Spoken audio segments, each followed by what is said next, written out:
طب يا جدعان انا لازم اقدم اعتذار لحسام حسن، الراجل اللي تقريبا كلنا غلطنا فيه وقلنا هو ليه ما دافعش بعد ما كان كسبان 2-0، بل ونزل تريزيجيه ومرموش وقعد يهاجم. فنتيجه الهجوم المبالغ فيه قدرت الارجنتين ان هي تسجل عليها 3 اهداف، ويجي توماس توخيل امبارح بعد ما يقدر ان هو يتقدم على الارجنتين 1-0 مش هقول لك نزل حسام عبد المجيد، ده على راي ابراهيم فايق نزل حسامات، سحب كل خطوط الوسط ونزل كل المدافعين اللي عنده. يا جدع ده هاري كين كان بيرجع يدافع، ولكن برضه ده ما يحوقش والارجنتين تعمل نفس السيناريو. في اخر 10 دقائق ميسي يقدر ان هو يقلب الترابيزه ويعمل اسيست هدف التعادل واسيست هدف الفوز، وينجح بكل جداره واستحقاق ان هو يصعد النهائي عشان يقابل اسبانيا. اسبانيا يا جدعان اللي بصراحه قد يكون ان هي قدمت افضل اداء لمنتخب في البطوله كلها في الماتش ده، عشان ماسكه الكوره من فرنسا مش مخليهم شامين الكوره. يا جدع ده كان منتخب اسبانيا بيقطع الكوره من منتخب فرنسا بعد 13 ثانيه بس من الاستحواذ، يعني منتخب فرنسا ما بيلحقش يتهنى بالكوره 13 ثانيه على بعض يلاقي منتخب اسبانيا واخدها منه. جمال ايه وحلاوه ايه والتنظيم اللي مفيش احلى منه في البطوله، وتنجح اسبانيا انها تصعد النهائي على حساب فرنسا بسهوله شديده جدا. فرنسا يا جدعان اللي 70% من الكوكب كان مرشحه ان هي اللي هتاخد البطوله، اسبانيا تقدر انها تهزمها بكل سهوله. المهم خلينا بس نجيب الماتشين من الاول. اسبانيا وفرنسا يا جدعان الماتش اللي الشوط الاول فيه كان مليان هجمات بشكل غير طبيعي، ولكن فشلت كل الهجمات من كلا الطرفين ان هي تترجم لاهداف. ولكن الجدير بالذكر ان اسبانيا كانت فعاله اكتر بكتير جدا على المرمى من فرنسا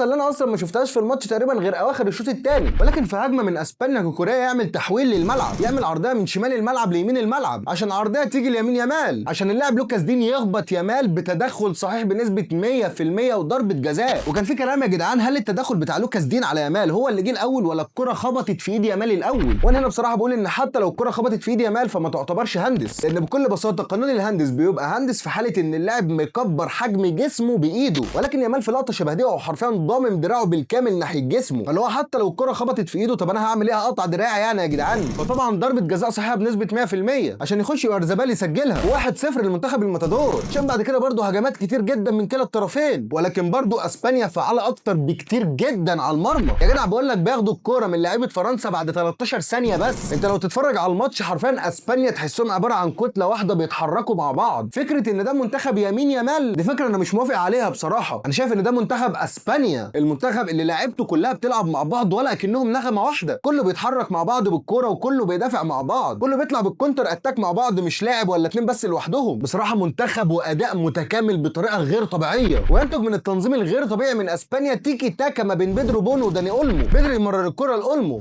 اللي من وان تاتش يحط بيدرو بونو في انفراد صريح عشان اسبانيا تنجح ان هي تسجل الهدف الثاني على احفاد نابليون، عشان بعد كده يمين يامال ياخد الكره من على الطرف وينجح ان هو يسجل الهدف الثالث، ولكن اتلغي بداعي التسلل، وهو تسلل صحيح طبعا بنسبه 100%. ويا جدعان انا خدت بالي من حاجه، منتخب فرنسا تحس ان هو كان نازل الملعب مستعد ليمين يامال كويس جدا بس مش مستعد لبقيه الفرقه. فانت لو تاخد بالك يمين يامال كان متحجم عليه كويس جدا، رغم ان هو كان بيعدي من لوكاس دين كتير جدا وبيلبسه فاولات كتير، بس اوفر اول المنتخب ذات نفسه مسيطر على يامال ومحجمه بطريقه غير طبيعيه، وحتى لما كان بيغفل عنهم وبيسيبوه فكان دايما يامال بيقع جوه مصيده التسلل. فانا حسيت ان فرنسا متاثره بكلمه ان ده منتخب يمين يامال، هم ركزوا جدا على يمين يامال وركزوا ان هم يحجموه كويس جدا ونجحوا في ده، بس فشلوا ان هم يسيطروا على الماتش ككل ويتفوقوا على منتخب اسبانيا. فاكر لما قلنا تحس ان المغرب سابت الماتش لفرنسا؟ فانا يا جدعان في الماتش ده حاسس ان فرنسا سابت الماتش لاسبانيا، ولكن كده ولا كده اسبانيا تقدر انها تغلب فرنسا بسهوله شديده جدا. وبالنسبه لي يا جدعان على الاقل انا شايف ان اسبانيا عملت افضل اداء لمنتخب في بطوله كاس العالم. انا يا جدعان بالنسبه لي كنت شايف ان منتخب مصر بيقدم افضل كره واداء في البطوله بالنسبه للمنتخبات اللي بيلعبها، ولكن جه منتخب اسبانيا لا يا جدعان اللي بيعمله منتخب اسبانيا ده رعب، وينجح ان هو يصعد النهائي بسهوله شديده جدا كسبان 2-0.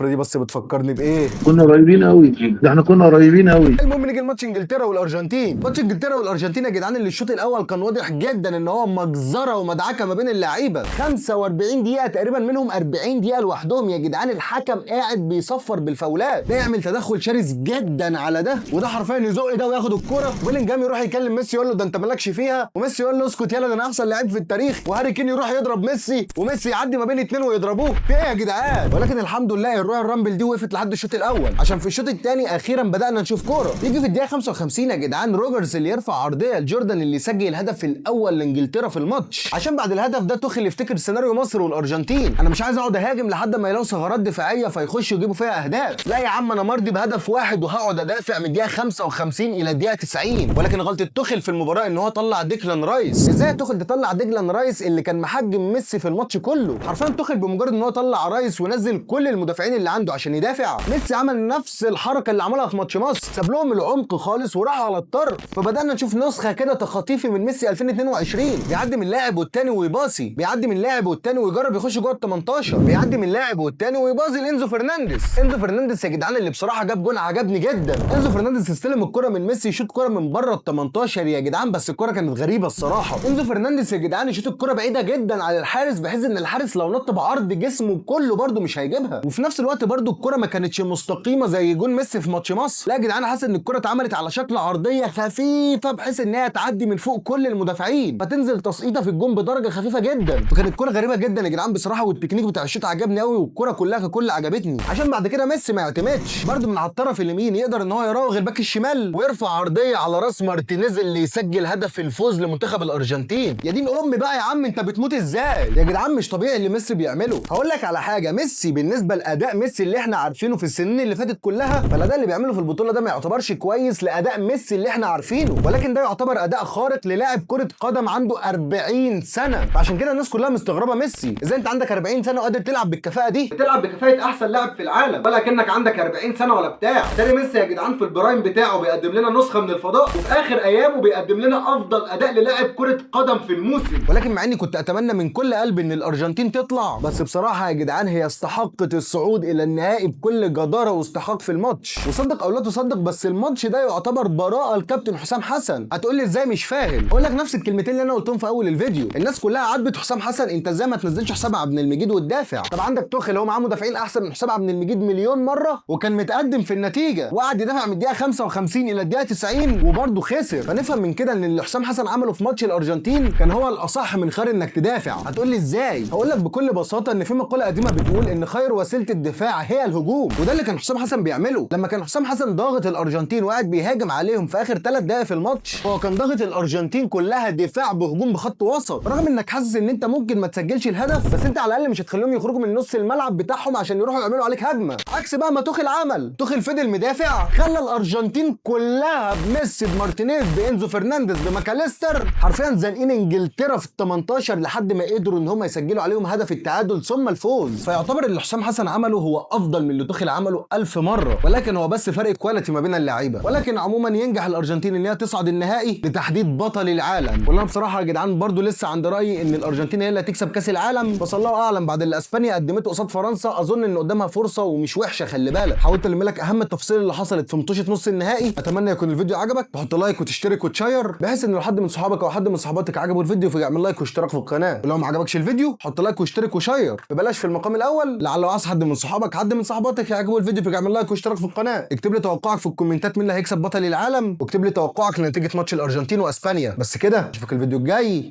سلام.